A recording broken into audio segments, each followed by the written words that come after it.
Welcome back for week 5 of the 2025 Bluewater Auto Restoration Podcast. It's great to be here. You ready to get into some welding? Absolutely. I think our listeners are going to be excited about this one too. A lot of questions about this, so let's dive in. Yeah, everyone's been asking for like a welding deep dive, like the basics, especially if you're just getting started on your classic car Yeah. restoration journey.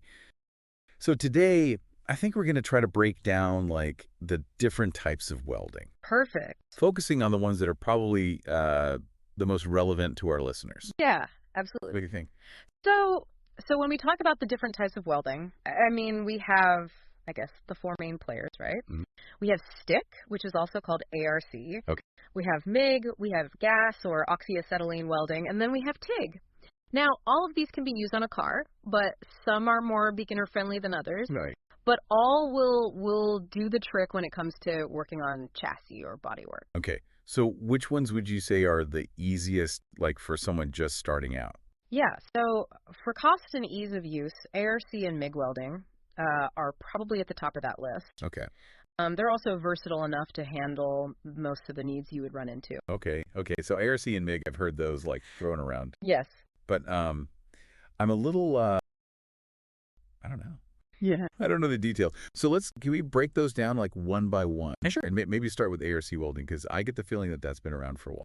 You are right about that. ARC welding has a long history.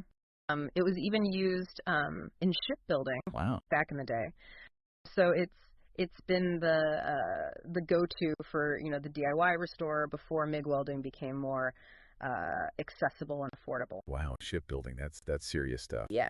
Okay. So how does this old school technique, how does it actually work? So essentially, it relies on electricity passing through a special metal rod that's coated in something called flux.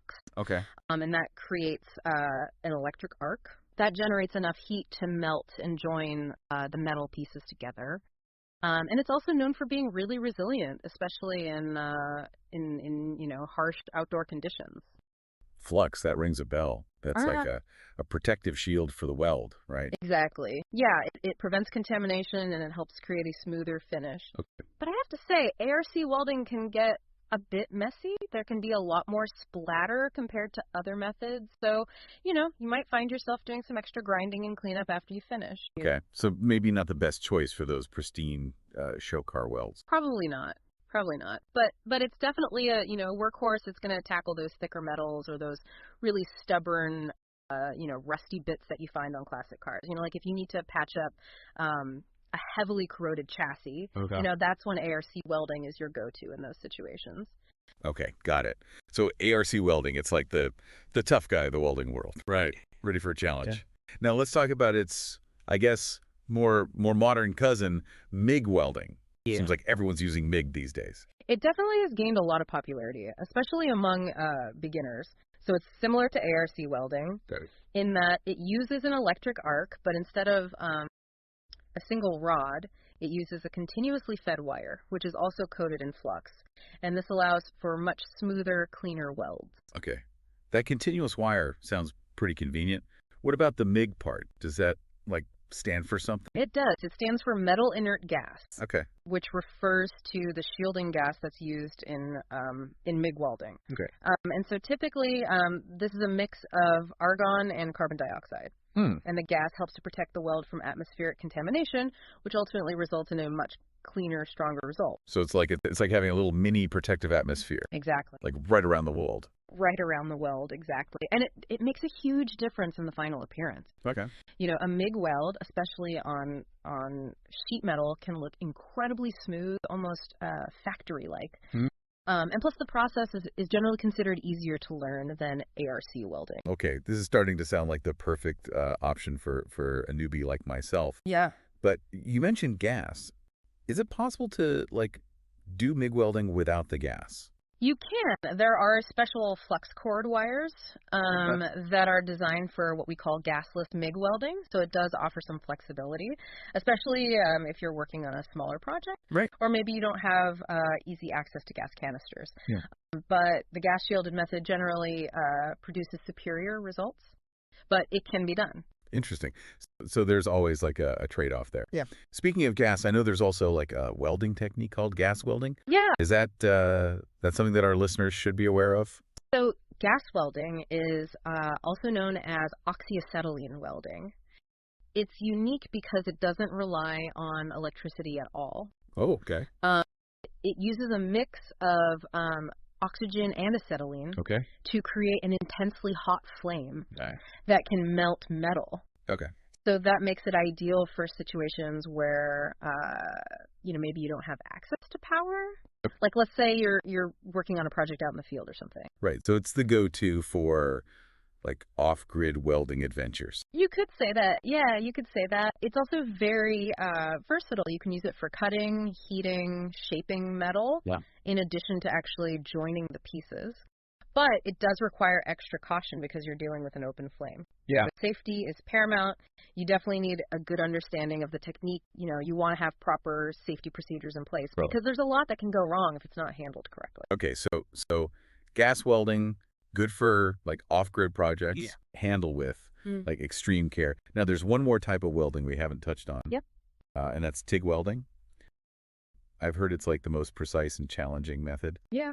Would you say that's accurate? TIG welding, or tungsten inert gas welding. Okay. It is definitely known for its precision and the skill that it requires. Yeah. So it's often the choice of professionals. Okay. Especially when we're talking about high-end restorations or custom fabrication. So think, beautifully crafted exhaust manifolds, fuel tanks, even that intricate bodywork on vintage sports cars. So if you want a weld that looks like a piece of art, TIG welding is the way to go. Exactly, precisely. Okay. Yeah. So it uses a non-consumable tungsten electrode to create the arc, and you manually feed a filler rod into what we call the weld pool. So, it's almost like sculpting with molten metal. It demands a really steady hand and a lot of patience. So it's not the easiest to master.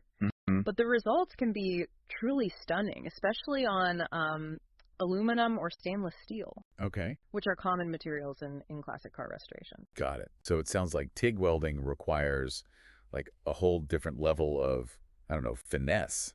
Yeah. Compared to MIG or ARC. For sure, yeah. Is it something that a beginner could realistically learn? Well, it's definitely more challenging. Yeah. And the equipment can be pricier, but it's certainly not impossible for a beginner to learn. Okay. With practice and patience, anyone can achieve impressive results with TIG welding. That's encouraging. Okay, so we've covered the four main types, right? Yep. RC, MIG, gas, and TIG. Right. And it sounds like MIG is a good starting point for beginners. Yeah, I would say so. Looking to tackle most classic car projects, with ARC being a solid choice for those heavier duty jobs. Would you agree? Absolutely. Yeah. MIG offers a good balance of, versatility. It's pretty easy to use. You get those clean results. Yeah. And that makes it a really great option for beginners. ARC is still relevant, especially for, like you said, those tougher tasks where you have those thicker or corroded metals. Okay. But, as you gain experience and confidence, you can always explore those more specialized techniques, like gas and TIG welding. Got it.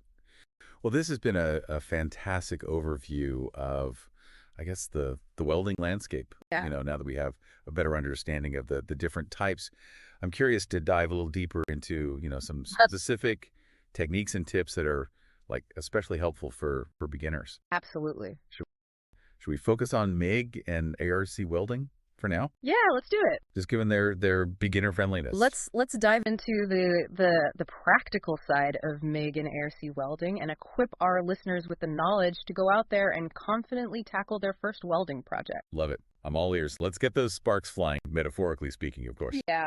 So let's start with MIG welding. The champion of clean and relatively easy welds. Yes. So it's all about understanding the nuances of wire feed speed, voltage, and gas flow to achieve those perfect beads. Okay. But before we get into the technical stuff, I think it's worth taking a closer look at the heart of the process. Right. That continuously fed wire and the magic of the shielding gas. Yeah. And how that all works together. I love it. Let's unpack those elements and see what makes MIG welding so popular. Perfect. Especially for beginners. Maybe we can even sprinkle in some insider tips and tricks along the way. Absolutely. So let's break down that MIG welding process a little bit further. As we mentioned, MIG welding uses that continuously fed wire, and it melts and it fuses with that base metal to form that weld. Now, this wire, it isn't just any ordinary wire. It's specially designed for MIG welding, and it comes in different thicknesses and compositions depending on what type of metal you're welding, and the desired weld characteristics.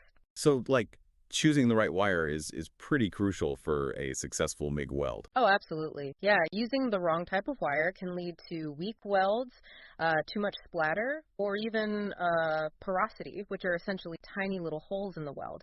And those weaken the integrity of the weld. So, think of it like using the wrong type of glue for a project. It might stick, but it's not going to hold up over time. Okay, that's a great analogy. So, how do you know which wire to choose for a specific project? Well, it depends on a few factors, primarily the type of metal you're working with. Like, for example, if you're welding mild steel, which is, pretty common in car chassis and body panels, you typically use a steel wire. But if you're working with aluminum, well, you'd need an aluminum wire. And the thickness of the wire matters too. Like, thicker wire is generally used for thicker metals and higher amperage settings. Okay, this is starting to sound a little more technical. I'm assuming there are, like, resources available to help beginners choose the right wire. Oh, absolutely. Yeah. Most welding supply stores have knowledgeable staff who can, guide you in selecting the right wire. You can also find charts and guides online that provide really specific recommendations based on, the metal type and thickness that you're working with. And don't hesitate to, ask for help. Welding communities, both online and offline, are full of experienced welders who are, happy to share their knowledge. Okay, good to know. Good to know. Now, you mentioned the wire is coated in flux. Yeah. Is this the same type of flux that's used in ARC welding? It's similar in concept, but the flux that's used in MIG welding wire is specifically designed for that continuous feed process. So this flux, it serves a few important purposes. It helps to protect the molten weld pool from atmospheric contamination.